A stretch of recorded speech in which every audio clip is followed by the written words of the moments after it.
नमस्कार फ्रेंड्स, मैं संतोष पाटिल संतोष रूपिंग के यूट्यूब चैनल में आपका स्वागत है। काफ़ी सारे ऐसे प्रोजेक्ट्स आते हैं हमारे पास जो प्रीमियम प्रोजेक्ट होते हैं। अभी प्रीमियम प्रोजेक्ट का मतलब ये होता है कि वहाँ पे काफ़ी सारे अलग अलग चीज़ों के ऊपर वहाँ पे ध्यान देना पड़ता है, जैसे कि वाटर प्रूफिंग होता है, जैसे कि हीट इंसुलेशन होता है, जैसे कि बर्ड अंदर आके वहाँ पे कहीं नेस्ट न बनाए उसके लिए प्रिकॉशन लेनी होती है। या फिर विंड प्रेशर में हवा से वो रूफ़ की कोई टाइल उड़ ना जाए तो उसके ऊपर काम करना पड़ता है।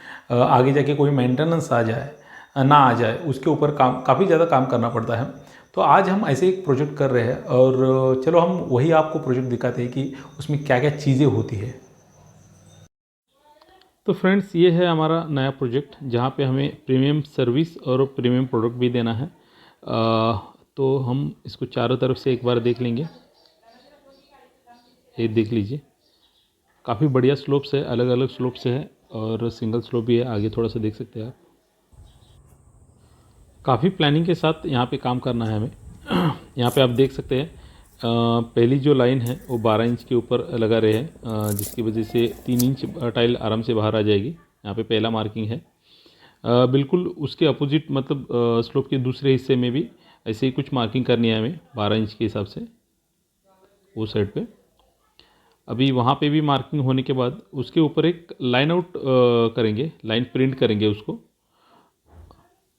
ताकि हम जो भी उसके ऊपर सीमेंट की पट्टी बनाएंगे तो वो लाइन हिलेगी नहीं। आप देख सकते हैं यहाँ पे, ये देखिए यहाँ पे लाइन प्रिंट की गई है। अभी लाइन प्रिंट करने से क्या हो जाएगा कि उसकी लाइन हिलेगी नहीं, या फिर उसकी जो भी हम ऊपर की जो पट्टी बनाएंगे उसमें कोई बेंड नहीं आएंगे। और बिल्कुल इसी तरीके से ऊपर की पूरी लाइन आउट कर दी गई है। 13.5 इंच इसका मेजरमेंट आया था ऊपर की जितनी भी लाइनें हैं, तो उसके अकॉर्डिंगली पूरा लाइन आउट कर दिया गया है। आप देख सकते हैं यहाँ पे, ये देख लीजिए। जैसे ही पूरा लाइन आउट ख़त्म हो गया तो उसके बाद स्लोप के ऊपर जितना भी कचरा है वो साफ़ किया गया, पानी मार के उसको क्लीन किया गया, क्योंकि काफ़ी ज़्यादा धूल मिट्टी भी रहती है तो वो भी निकलनी ज़रूरी है। तो उसके अकॉर्डिंगली पहले झाड़ू से क्लीन किया और बाद में पानी मार के भी उसको क्लीन किया गया, ताकि जब भी हम पट्टी बनाएंगे तो पट्टी मजबूत बन जाए वहाँ पे।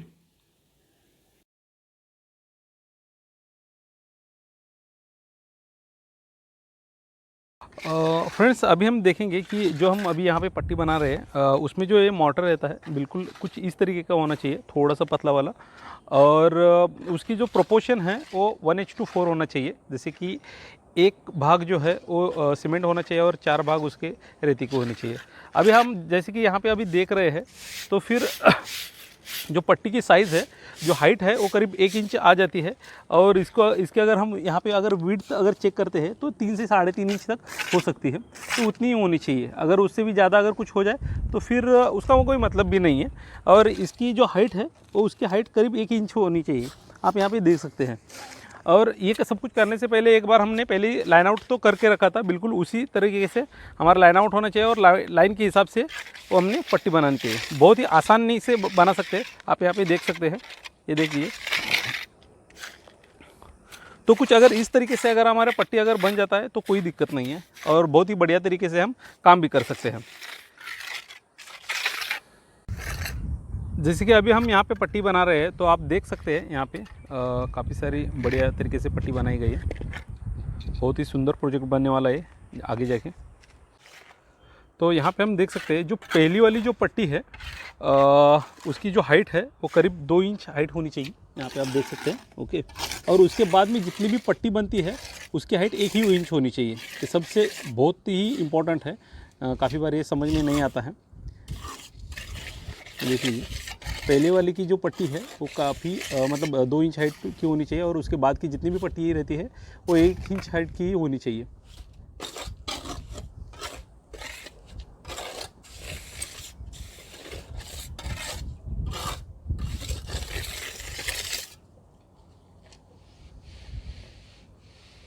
अभी हाँ, ये देख सकते हैं आप पट्टी के नीचे का हिस्सा जो है वो फिनिश नहीं किया गया है अभी, लेकिन वो फिनिश किया जाएगा रूफ टाइल बिठाने से पहले। अगर वो फिनिश नहीं किया गया है तो फिर आप आपके कोई भी साइड पे ऐसे कुछ काम कर रहे हैं तो उसको फिनिश करने के लिए बोलिए, वरना ये हो सकता है कि वहाँ पे फिनिश करते वक्त ऊपर का जो रूफ टाइल जो बिठाई गई है वो शायद गंदी हो सकती है सीमेंट की वजह से।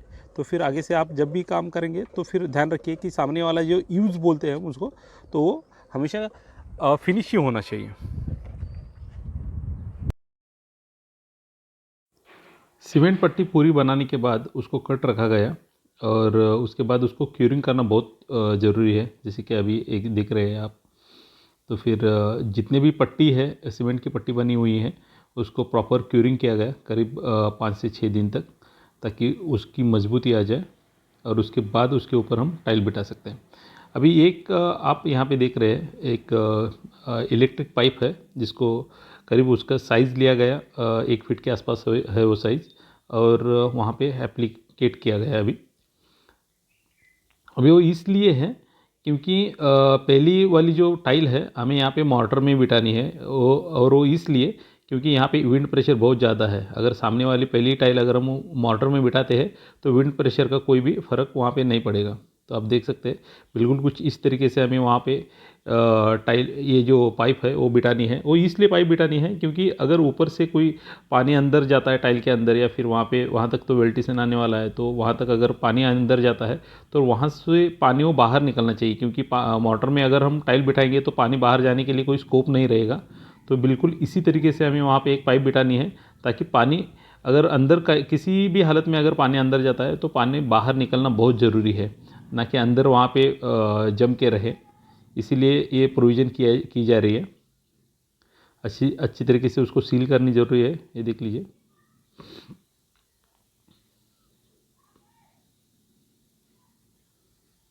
तो कुछ इस तरीके से हमारी पाइप बिठा के होनी चाहिए, और उसके बाद हम उसके ऊपर पहली एक लाइन जो है वो मोटर में बिठा सकते हैं। जनरली जब भी हम सीमेंट की पट्टी बनाते हैं तो फिर काफ़ी बार ऐसा हो जाता है कि वहाँ पे छोटी मोटी कुछ धूल जम जाती है, या फिर कचरा जमता है, जैसे कि मोटर का वगैरह छोटे मोटे छींटे वहाँ पे पड़ जाते हैं, तो उसको भी क्लीन करना बहुत ज़रूरी है। जब भी हम अगर वहाँ पे कुछ वेल्टिसन कुछ लगा रहे तो ठीक है, तो फिर कुछ इस तरीके से हमें वो क्लीन भी करके लेना है। अभी हमारे वो पट्टी बन के पूरी तैयार हो गई है क्यूरिंग करके। अभी इसके बाद हम उसको वेल्टिसन लगा के उसके ऊपर हम टाइल लगा सकते हैं। ये देख लीजिए।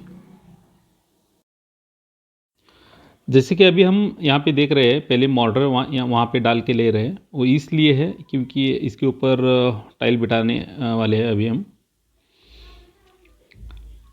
अभी हम यहाँ पे जो टाइल बिठाएंगे वो थोड़ी सी गीली करेंगे और टाइल लगाएंगे यहाँ पे मोटर में। वो इसलिए क्योंकि यहाँ पे विंड प्रेशर बहुत ज़्यादा है, और जो पहली टाइल हमें बिठानी है वो खास करके मोटर में ही बिठानी है। ये देख रहे हैं आप।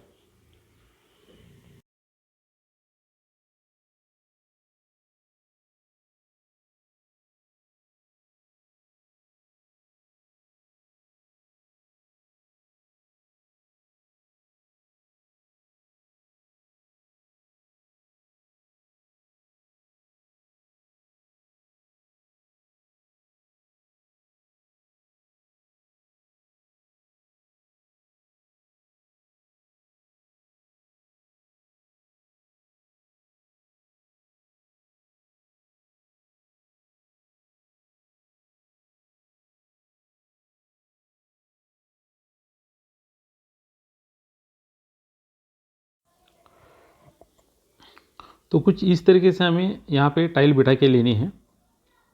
देख सकते हैं आप। पूरी लाइन जो है वो पूरी लाइन मोटर में ही बिठानी है, पहली वाली, दूसरी वाली नहीं।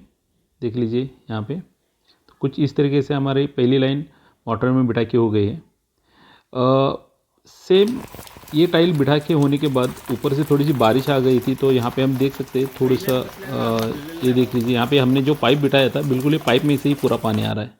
देख सकते थे आप।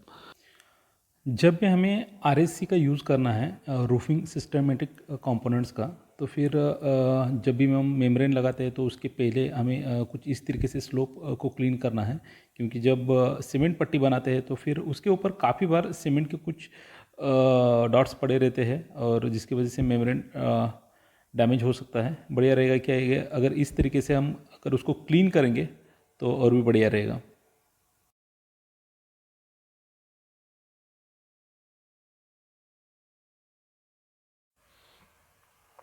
शुरुआत करते हैं यूज फिलर कोम से। यूज फिलर कोम का फ़ायदा ये रहता है कि अंदर बर्ड्स आने से उसको रोक सकता है। टाइल के नीचे कोई भी बर्ड्स जाके वहाँ पे घोंसला नहीं बना सकता। दूसरी बात है कि उसकी जो साइज़ रहती है वो 1 मीटर लेंथ में आ जाती है। मेल फीमेल उसमें जॉइंटिंग रहता है। 6 स्क्रू करने के लिए वहाँ पे फैसिलिटी रहती है, लेकिन अभी यहाँ पे हम कुछ एडेसिव यूज़ कर रहे हो इसलिए क्योंकि क्लाइंट की रिक्वायरमेंट ऐसी थी कि वहाँ पे साइड पे कहाँ पर भी स्क्रू करने के लिए क्लाइंट ने मना किया है। तो अभी हम यहाँ पे उसको एडेसिव लगा रहे हैं और यूज फिलर कोम लगा रहे हैं। ये देख सकते हैं आप। थोड़ी देर सेट होने के बाद वो फिट हो जाएगा।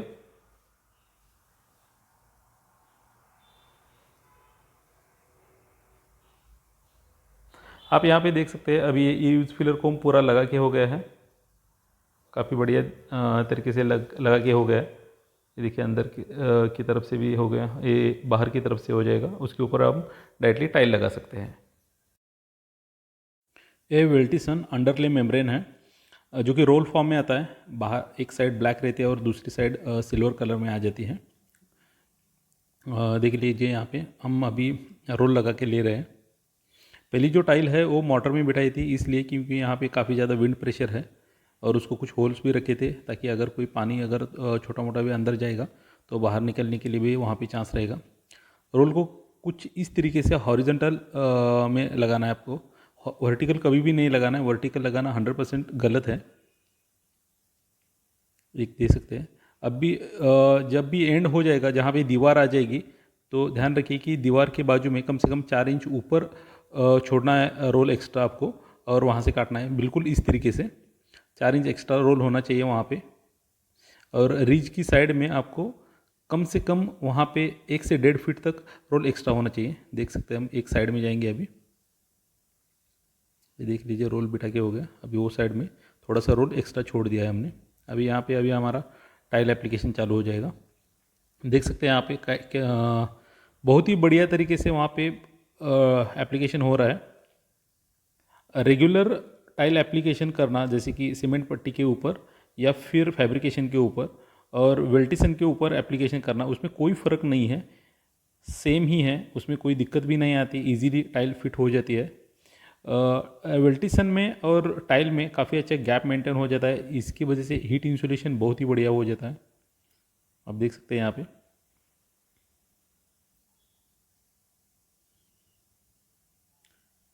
काफ़ी इजीली टाइल लगाना है यहाँ पे।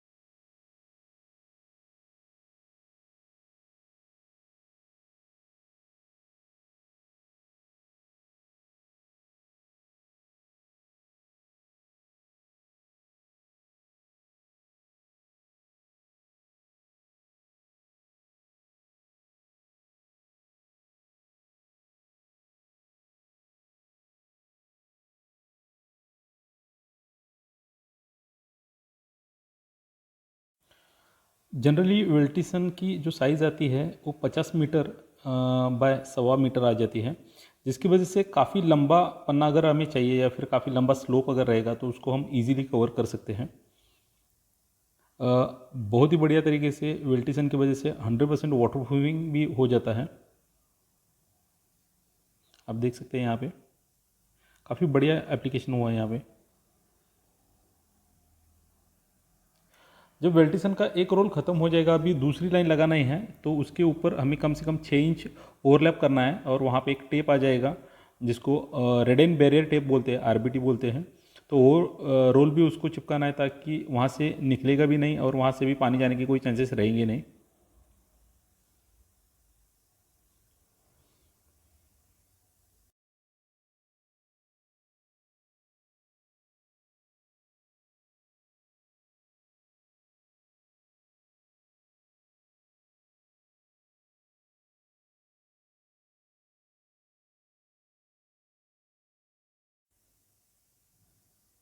जैसे कि अभी एप्लीकेशन तो चालू हो गया, तब तक बारिश आ गई। लेकिन अभी बारिश में भी आप देख सकते हैं जो भी पानी वेल्टिसन के ऊपर गिर रहा है वो फटक से नीचे जा रहा है, वहाँ पे रुक नहीं रहा है।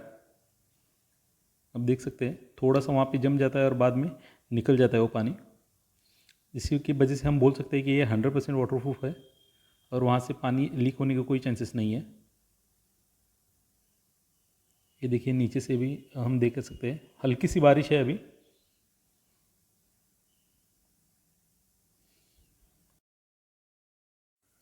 जब भी वेल्टिसन लगाया जाता है तो ये 100% ध्यान में रखिए कि सिल्वर जो पार्ट है वो ऊपर की तरफ ही होना चाहिए और उसका जो ब्लैक पार्ट है, ब्लैक कलर का जो पार्ट रहेगा वो नीचे की साइड में होना चाहिए। ये सबसे इम्पॉर्टेंट है।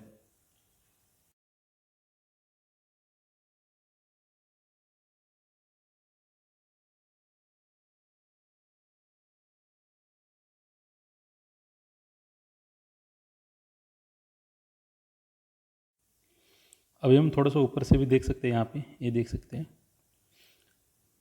ये देख सकते हैं आप रिज के यहाँ पे हमने ऑलरेडी 1 से 1.5 फुट तक ज़्यादा ओवरलैप किया है। ये सबसे इम्पॉर्टेंट है। अभी जहाँ पे ओवरलैप करना है बिल्कुल वहाँ पे एक गाइडलाइन आ जाती है, बिल्कुल ये देख सकते हैं आप यहाँ पे। तो फिर ये जो गाइडलाइन है ये गाइडलाइन की मतलब वहाँ तक ही आपको ओवरलैप करना है, दूसरा रोल ऊपर का रोल, और वहाँ पे हमें टेप लगाना है। ध्यान रखिए ये गाइडलाइन बहुत ही इम्पॉर्टेंट है।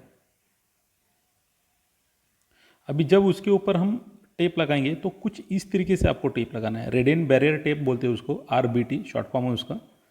देख लीजिए उसके पीछे का जो कागज़ है वो निकाल दीजिए और उसको इजीली ऐसे एप्लीकेट कर सकते हैं।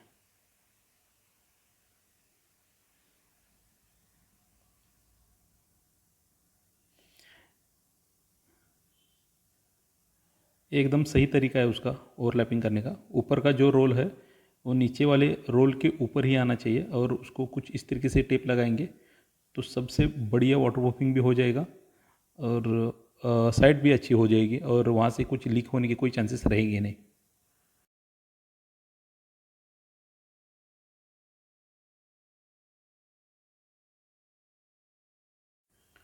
जैसे कि देख सकते हैं आप, हर एक स्लोप का जो वर्टेशन है वो दूसरे स्लोप के ऊपर ओवरलैप हो गया है।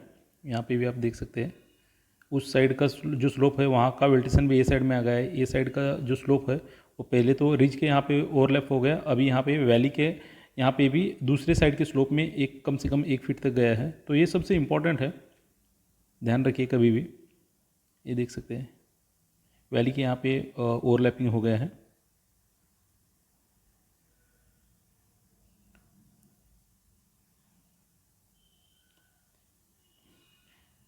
ये देख सकते हैं आप, जो वेल्टिसन है एक साइड का स्लोप का वेल्टिसन ये साइड में आ गया, अभी इस साइड का वेल्टिसन है दूसरे साइड में फिर से 1 से 1.5 फीट ओवरलैप हो गया।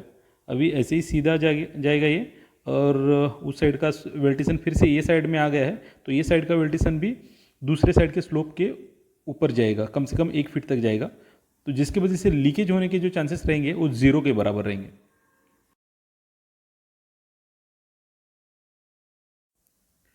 एक साइड का जो वेल्टिसन रहेगा वो दूसरे साइड में भी आ सकता है, बिल्कुल कुछ इस तरीके से, और ये चारों तरफ से आपको कवर करके लेना है। ये देख सकते हैं आप। उसके बाद जब भी हमें बाज बिठाना है, बाज के एंड में जहाँ पे हम वेल्टिसन बिठा रहे हैं तो ध्यान रखिए कि 1 इंच बाहर तक वेल्टिसन होना चाहिए और नीचे की तरफ मुड़ना चाहिए वो। अभी हम बाज एप्लीकेशन करेंगे। बाज एप्लीकेशन में होता ये है जहाँ पे स्लोप ख़त्म हो जाता है और कोई दीवार नहीं है वो जंक्शन पे बाज लग जाती है, मतलब स्लोप के एंड पे साइड में। तो अभी हम यहाँ पे बाज बिठाने से पहले थोड़ा सा वहाँ का प्रिपरेशन करके ले लेंगे। जैसे कि अभी हमने वेल्टिसन पहले नीचे लगाया है तो वेल्टिसन थोड़ा सा ज़्यादा काटा गया था, तो अभी स्लोप के बाहर खाली 1 इंच तक ही वेल्टिसन आना चाहिए। उसके बाद का जो भी वेल्टिसन रहेगा वो काटना चाहिए, अगर वो ज़्यादा रहेगा तो फिर वो नीचे से दिखेगा और वो गंदा भी दिखेगा। तो फिर कुछ इस तरीके से हमें काटना है और उसके बाद हमें बाज वहाँ पे एप्लीकेशन करना है, जो कि सीमेंट में बाज एप्लीकेशन करना है। जहाँ से हम बाज एप्लीकेशन चालू करते हैं बिल्कुल वहाँ पे एंड पे पहला जो टाइल बैठेगी वो बाज एंड है, जो सामने की तरफ से उसका मुंह ढका हुआ है ताकि वहाँ पे सीमेंट लगाने की ज़रूरत ना पड़े और वहाँ से गंदा भी ना दिखे। जब भी आप कोई सीमेंट का काम करते हैं तो उस चीज़ को भिगोना बहुत ज़रूरी है। तो बिल्कुल कुछ इस तरीके से हमने यहाँ पे बाज टाइल को थोड़ा सा गीला करके लिया है। अभी पहले ये बाज टाइल बैठी है। बिल्कुल हर बाज टाइल हर जो टाइल की जो लाइन रहती है उसके अलाइन रहनी चाहिए, उसके सिमिलर रहनी चाहिए। बाज टाइल कंप्लीट होने के बाद उसको फिनिशिंग किया जाता है और ये फिनिशिंग करने के बाद कुछ इस तरीके से हमें दिखेगा। अभी हम उसको बाजू में जो भी है सीमेंट दिख रहा है उसको हम पेंटिंग कर सकते हैं। बाज के साइड में जो भी सीमेंट दिखता है उसको जनरली उसी टाइल का कलर लेके उसको मैच किया जाता है और वही कलर लगाया जाता है, जिसकी वजह से वो यूनिक और यूनिफॉर्म दिखता है।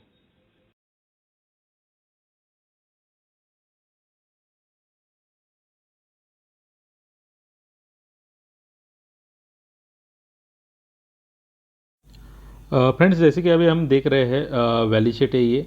वैली शीट की जो साइज़ रहती है करीब उसकी लेंथ रहती है 1.2 मीटर, विड्थ रहती है करीब 36 सेंटीमीटर और उसका कवरेज एरिया रहता है करीब 1 मीटर तक। वैली शीट को बिल्कुल अभी जैसे मोड़ा जा रहा है बिल्कुल वैसे ही दो साइड से 1-1 इंच तक ऊपर उठाना ज़रूरी है। अगर ऐसे नहीं होता है तो फिर हो सकता है कि वहाँ से लीकेज हो जाए। आप देख लीजिए बिल्कुल इसी तरीके से आपको मोड़ना है और बाद में बीच में से उसको आपको बेंड करना है जितना ज़रूरी है, मतलब आपके स्लोप का एंगल जितना ज़रूरी है बिल्कुल उसी के हिसाब से आपको वहाँ पे बेंड करना है। आप देख सकते हैं आगे, ये देख लीजिए ऊपर से कलर कोटेड रहती है। बिल्कुल आप ऐसे हाथ से भी उसको बेंड कर सकते हैं, इतना ज़्यादा उसको हार्डनेस नहीं रहता है, सॉफ्टनेस रहता है, जिसकी वजह से जब भी उसके ऊपर टाइल बैठती है तो फिर बढ़िया तरीके से वो अलाइन हो जाती है टाइल के हिसाब से। बिल्कुल इसी के हिसाब से आप उसको बेंड कर सकते हैं और टाइल के नीचे डाल सकते हैं और वो टाइल की शेप भी ले लेती है अंदर की तरफ से थोड़ी सी। ये हो गई टाइल एप्लीकेशन। अभी बिल्कुल इस तरीके से पहली आपको वैली लगानी है, दूसरी वैली बिल्कुल उसके ऊपर लगानी है। आप देख सकते हैं, ये देखिए वहाँ पे जो कलर्स नहीं लगाया है वहाँ तक आपको ओवरलैप करना है दूसरी वैली ऊपर की। देख लीजिए बिल्कुल इसी के हिसाब से आपको लाइन में अलाइन करना है और बाद में उसके ऊपर टाइल रख के उसको सीधा काटना है वहाँ पे। अभी जैसे भी यहाँ पे एक साइड पूरी हो जाएगी काट के तो कुछ इस तरीके से आपको दिखना चालू हो जाएगा और उसके बाद जब हम पूरी वैली कंप्लीट करते हैं तो कुछ इस तरीके से दिखेगा। जब भी हम टाइल लगाते हैं वैली में तो फिर हो सकता है कि टाइल जहाँ पे काटी गई है वहाँ पे थोड़ा सा ग्रेश कलर दिखे, तो फिर अगर वहाँ पे आप अगर रेड कलर लगा के लेंगे तो और भी बढ़िया दिखेगा। ये देख सकते हैं आप वहाँ पे हम रेड कलर लगा रहे हैं।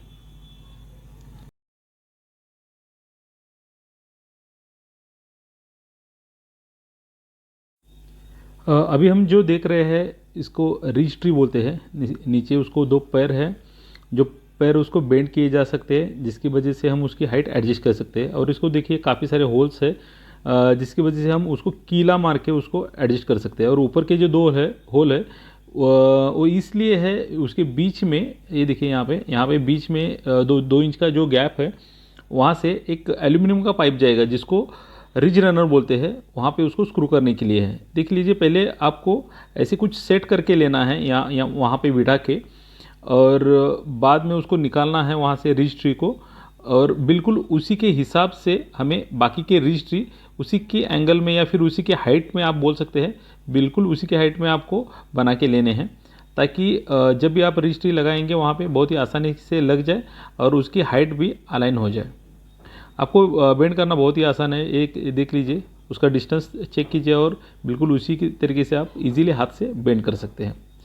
अभी ये रजिस्ट्री बेंड होने के बाद अभी जनरली क्या होता है कि उसको हम स्क्रू में लगाते हैं या फिर कीला मार देते हैं वहाँ पे, लेकिन यहाँ पे कुछ क्लाइंट की रिक्वायरमेंट ही कुछ ऐसी थी कि उन्होंने बोला था कि किसी साइड कहाँ पर भी, मतलब साइड के कौन से भी एंगल में कहाँ पर भी स्लोप के ऊपर या फिर किसी और जगह पे भी कोई किला नहीं लगेगा। ओके, तो फिर हमें यहाँ पे उसको सीमेंट में सेट करना था। तो आप देख सकते हैं अभी हम उसको सीमेंट में सेट करेंगे यहाँ पे।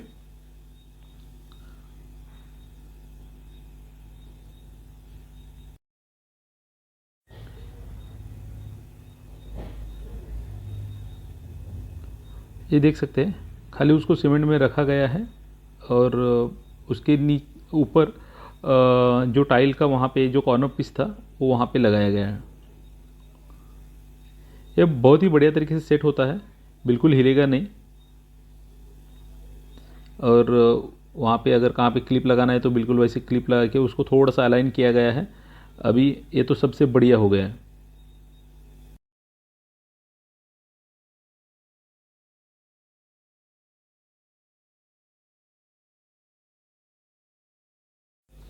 जैसे कि अभी टाइल लगा के बाद में वेल्टिसन और उसके बाद रिच ट्री भी लगा के हो गई, वैली भी कंप्लीट हो गई है काट के। तो उसके बाद कुछ इस तरीके से व्यू है। उसके बाद हम अभी रीज रनर बिठाएंगे और उसके बाद टॉपलेक्स है, रिजेस है, काफ़ी सारे और चीज़ें हैं, वो भी हम साथ साथ में ही देखेंगे। जैसे कि अभी हम यहाँ पे ये देखिए, मैंने बोला था आपको कि एक उसके ऊपर एल्यूमिनियम का पाइप आ जाएगा जिसको हम रिज रनर बोलते हैं। तो वो अभी हम बिठा सकते हैं यहाँ पे। हर रिज ट्री के दोनों तरफ में दो दो स्क्रू लगाने के लिए जगह होती है। तो फिर ये बहुत ही बढ़िया तरीके से और बहुत ही फिट बैठता है, जहाँ से वो जगह से हिलता नहीं बिल्कुल भी, कुछ इस तरीके से।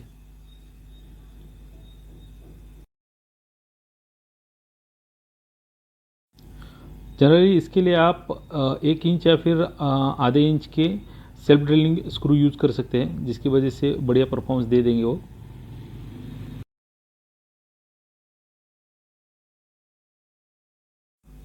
अभी हम टॉपलेक्स लगा के लेंगे। टॉपलेक्स की जो लेंथ रहती है वो करीब 5 मीटर तक रहती है और विड्थ जो रहती है करीब 10 इंच के आसपास आती है। टॉपलेक्स के दोनों तरफ गमिंग मटेरियल आ जाता है जिसको जनरली ब्यूटाइल बोलते हैं। रिज रनर के बिल्कुल ये ऊपर बैठेगा बीचों बीच, और दोनों तरफ से बिल्कुल कुछ इस तरीके से आराम से चिपकाया जाएगा। आप देख सकते हैं बहुत ही आराम से चिपकाया जाता है। जो प्लास्टिक है वो निकल जाता है, जैसे कि बैंडेड के ऊपर प्लास्टिक रहता है बिल्कुल वैसे ही रहता है, और आप उसको आराम से चिपका देते हैं और एक बार वो चिपक जाता है तो बाद में वो वहाँ से निकलेगा नहीं।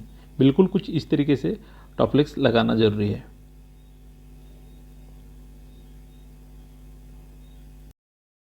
जनरली टॉपलेक्स का फ़ायदा ये होता है कि आपको वहाँ पे रीच बिठाते वक्त कोई सीमेंट करने की ज़रूरत नहीं होती है, और दूसरी बात दिखने में भी बहुत बढ़िया ये दिखता है और पानी भी लीक नहीं होता है वहाँ से।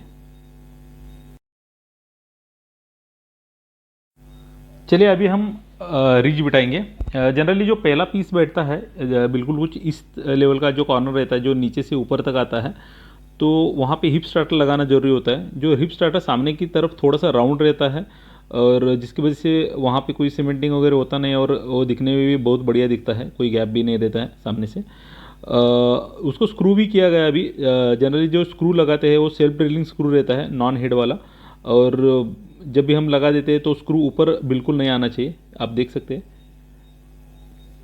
रिज रनर नीचे होने से हमें ये फ़ायदा हुआ है कि उसकी जो अलाइन है, उसकी जो लेवल है वो बिल्कुल बढ़िया आ गई है, और इसको हम इजीली यहाँ पे स्क्रू कर सकते हैं।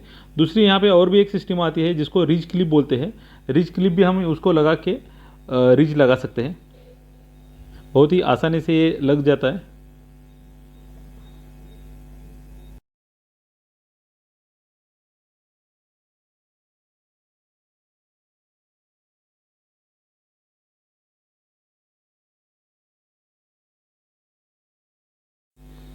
जहाँ पे भी हमें इजी फ्लैश लगाना है अबटमेंट एरिया के यहाँ पे, तो वहाँ पे जो एक्सेस वेल्टिसन है वो काटना ज़रूरी है, या फिर जो भी कोई मेम्ब्रेन रहेगा तो, क्योंकि अगर वो नहीं काटेंगे तो फिर उसके ऊपर जो हम इजी फ्लैश लगाएंगे वो सही तरीके से परफॉर्म नहीं कर पाएगा, या फिर वो चिपक नहीं जाएगा, वो वेल्टिसन को चिपक जाएगा, दीवार को नहीं चिपकेगा।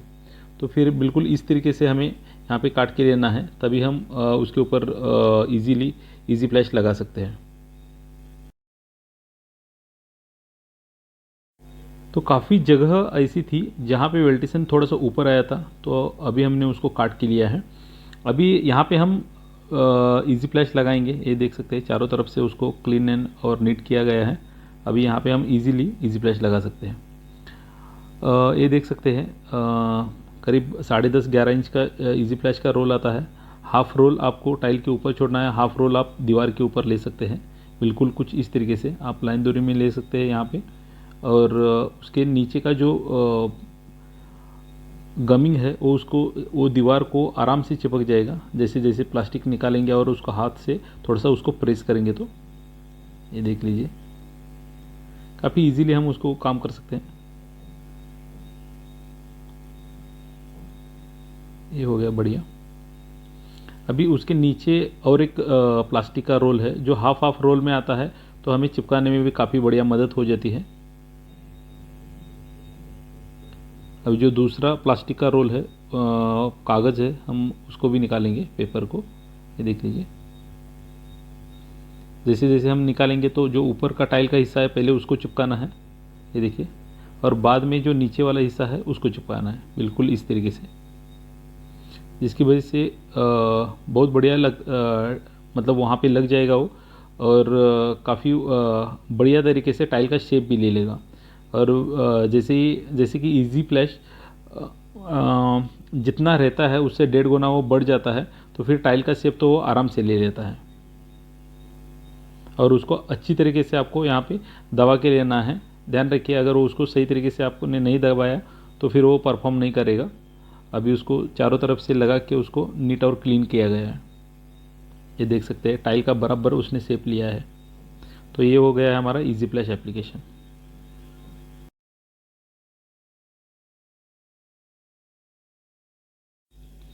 जनरली इजी फ्लैश लगाने के बाद उसके ऊपर एक पट्टी आ जाती है, एल्यूमिनियम की पट्टी रहती है, 2 इंच बाय 8 फीट के आसपास रहती है उसकी लेंथ। तो फिर एक देख सकते हैं यहाँ पे बिल्कुल कुछ इस तरीके से लगानी है पट्टी, और उसके बाद सिलिकॉन सीलेंट आ जाता है जो अभी हम भर रहे हैं यहाँ पे।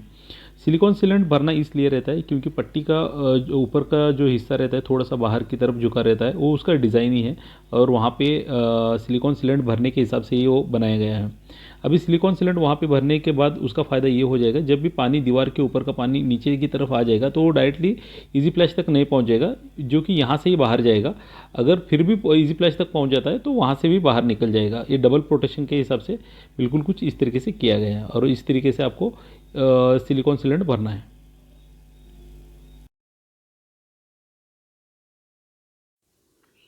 अभी हम इस प्रोजेक्ट के ऊपर फिर से एक बार ध्यान दे देंगे। पहले से ये देख लीजिए, पूरा स्लोप बन गया है, चारों तरफ से बाज लगाए गए हैं, एक जगह पे इजी फ्लैश भी लगाए गए हैं यहाँ पे, और पूरा स्लोप बिठाने के बाद बहुत ही खूबसूरत दिख रहा है। ये देख लीजिए। अभी हम ये साइड में से भी पूरे रूफ कैसे लग गए हैं ये देख लेंगे एक बार। एक देख लीजिए, सनराइज़ रेड कलर है, ये इलाबाना प्रोफाइल है, BMI मोनेर की टाइल है, बहुत बढ़िया दिखती है। ये देख सकते हैं पूरे रीच बिठा के हो गए, लाइन एंड लेवल परफेक्ट। यहाँ पे पहले से स्टार्ट होता है हिप स्टार्टर। ये देख लीजिए, अंदर की तरफ से भी काफ़ी बढ़िया। ऊपर 3 जंक्शन पे 3 वे लग गया है। बीच में यहाँ पे वैली आती है, तो वैली शीट हमने लगाई थी। ये देख लीजिए, काफ़ी बढ़िया और काफ़ी सुंदर दिख रहा है। ये कलर भी बहुत बढ़िया है।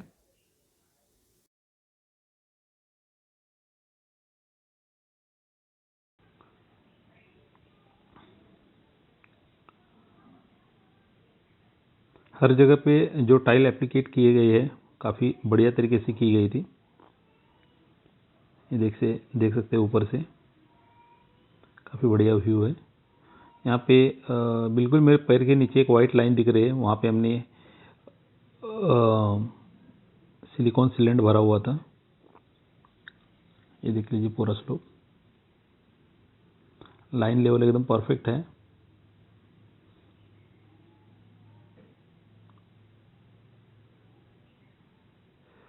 ये दूसरे साइड का स्लोप है, ये देख लीजिए।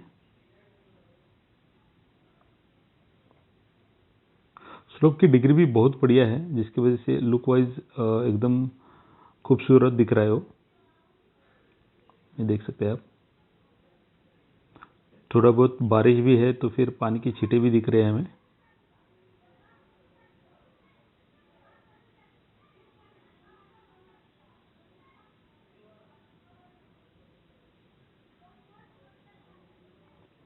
काफ़ी बढ़िया प्रोजेक्ट हुआ ये, और प्रीमियम प्रोजेक्ट है। काफ़ी सारी चीज़ों का ध्यान रखा गया था, मतलब जैसे कि विंड प्रेशर में कुछ फ़र्क ना पड़े, बर्ड्स अंदर जाके वहाँ पे कोई घोंसला ना बनाए, पानी अंदर ना जाए, इसलिए अवॉइडमेंट एरिया ये देख सकते हैं यहाँ पे इजी फ्लैश वगैरह ठीक तरह से लगाया गया है। तो कुछ इस तरीके से काफ़ी सारी चीज़ों का ध्यान रख के, मतलब वाटर प्रूफिंग, हीट इंसुलेशन और भी काफ़ी सारी चीज़ें हैं जिसके ऊपर काफ़ी ज़्यादा काम किया गया है, और इसी तरीके से ये हमारा एक प्रीमियम प्रोजेक्ट कंप्लीट हो गया है। तो फ्रेंड्स, ये था एक प्रीमियम प्रोजेक्ट, काफ़ी बढ़िया तरीके से किया गया है। हर एक चीज़ की बारीकी से ध्यान रखा गया है उसके ऊपर, और उसके बाद उसके काफ़ी बढ़िया रिजल्ट है। आपने वीडियो में तो पूरा देखा रहेगा। अगर फ्रेंड्स ये आपको वीडियो अगर आपको अच्छा लगा है, अगर आपको लगता है कि ये काम की चीज़ है, तो फिर हमारे चैनल को लाइक कीजिए, शेयर कीजिए, कमेंट कीजिए। कमेंट ज़रूर कीजिए, क्योंकि ये प्रोजेक्ट कैसा लगा है मुझे आपके साथ जानना है। और हमारे चैनल को सब्सक्राइब करना मत भूलिए। मैं संतोष पाटिल, संतोष रूपिंग के यूट्यूब चैनल में। धन्यवाद फ्रेंड्स।